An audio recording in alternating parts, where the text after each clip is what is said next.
E tanto, tornando sul programma nostro, e teneuso un picciocco che si narra da... Anzi, parto da un'altra cosa. Questa è una pagina Instagram che si narra da divulgare. Questa è una pagina che va in un traballo umano può a valorare, valorizzare già il lustro, già la visibilità all'imbasa di minoria e a dare dei tempi tenente. Uno dei fondatori di questa pagina è Guglielmo Diamante.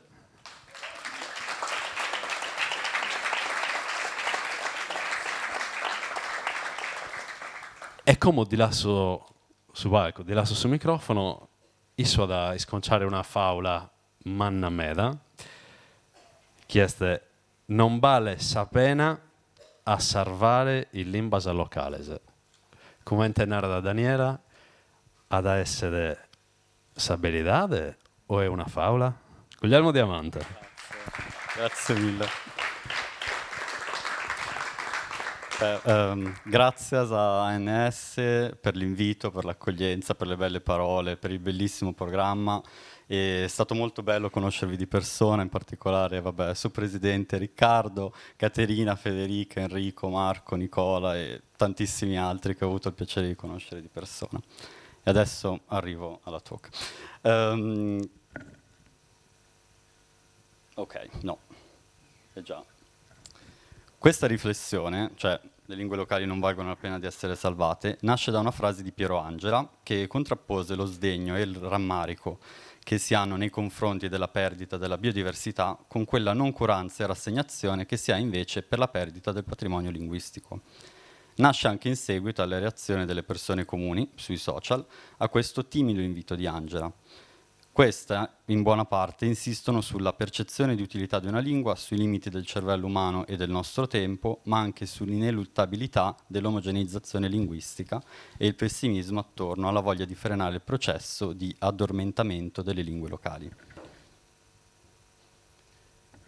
Ad esempio, una volta le persone erudite ricevevano una formazione completa, quasi enciclopedica, che le guidava attraverso le 7 arti liberali per impadronirsi di tutto lo scibile umano. Al giorno d'oggi sappiamo bene, però, che per essere esperte su un argomento dobbiamo concentrarci su un ambito sempre più ristretto. Sembra però che le persone abbiano dato per scontato che si possono imparare più cose allo stesso tempo, che si possono memorizzare, conservare e saper adoperare più lingue in modo quasi uguale, qualcosa che tra l'altro i nostri antenati sapevano fare benissimo, ma sembra che le persone d'oggi non siano più in grado di fare. Invece oggi ci viene imposta una scelta. È una scelta che sembra imprescindibile. Le persone sembrano non riuscire ad andare oltre al binomio lingua di Dante, lingua di Shakespeare. Questo perché lo studio e l'apprendimento di una singola lingua, a scapito di altre, viene ancora visto come il biglietto di sola andata per un futuro migliore. Ci dimentichiamo delle tradizioni antiche in nome della modernità, salvo poi rimpiangere queste stesse tradizioni una volta che ci accorgiamo che nessuno più se le ricorda.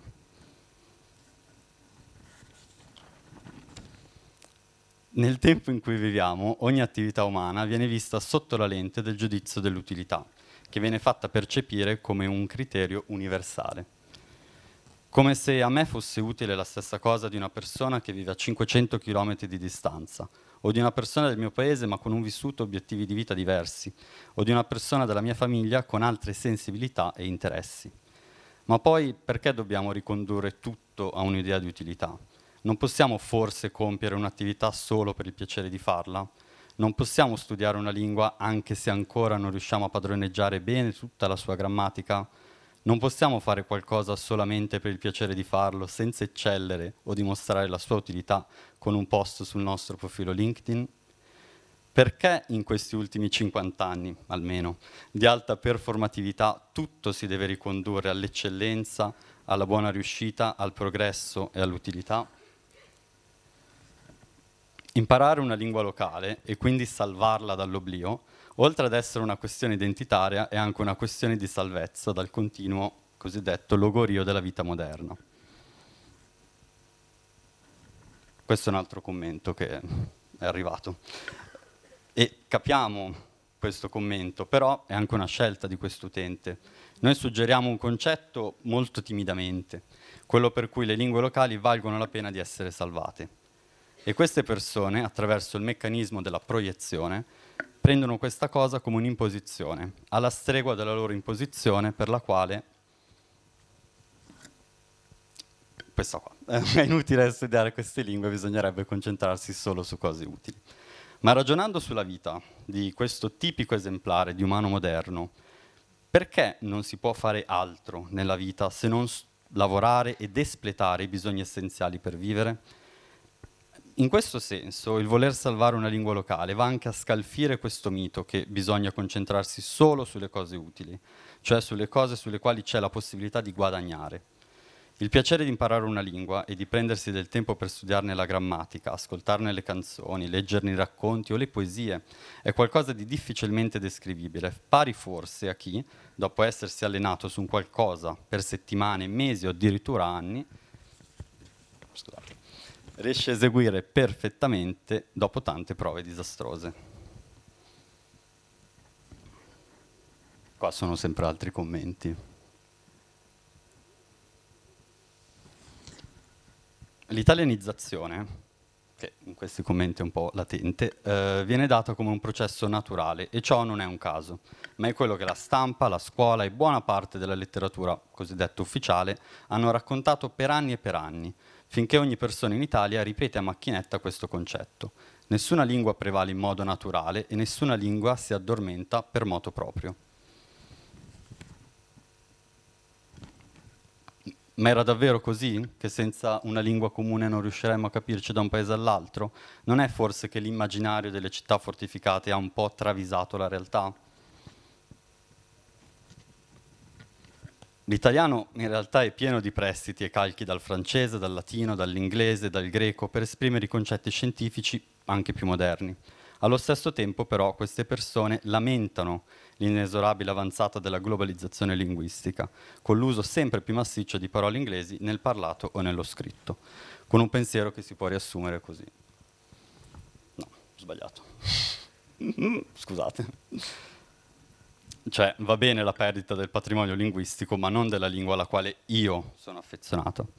Capite bene voi il controsenso al quale siamo di fronte. Questo è un altro commento che mi ha fatto un po' ragionare sul perché una lingua si salva da sola e cosa vuol dire che serve a qualcosa. Una lingua davvero si salva perché serve? Queste persone concepiscono le lingue come entità coscienti, in grado di autopromuoversi, regolarsi, le personalizzano, però sono concetti astratti, dietro i quali si nascondono accademie delle lingue, dizionari compilati e aggiornati annualmente, una legislazione per lo più conservativa e autarchica. Una lingua non si salva mai da sola, ma perché c'è la volontà e spesso il potere delle persone di prendere in atto misure affinché si possa farlo.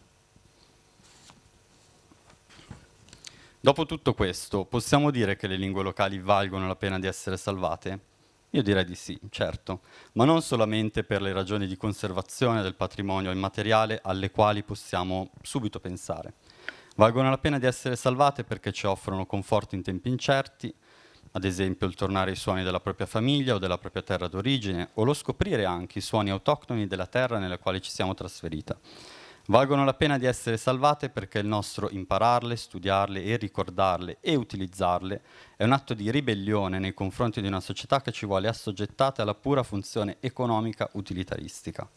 Io voglio imparare una lingua perché mi piace e in questo modo la salvo perché è giusto così, non perché è utile al bilancio di una qualsiasi azienda. Le lingue locali tutte valgono la pena di essere salvate per tante diverse ragioni, tante quante sono le persone che si prendono la briga di fare qualcosa per salvarle. E grazie, Asa.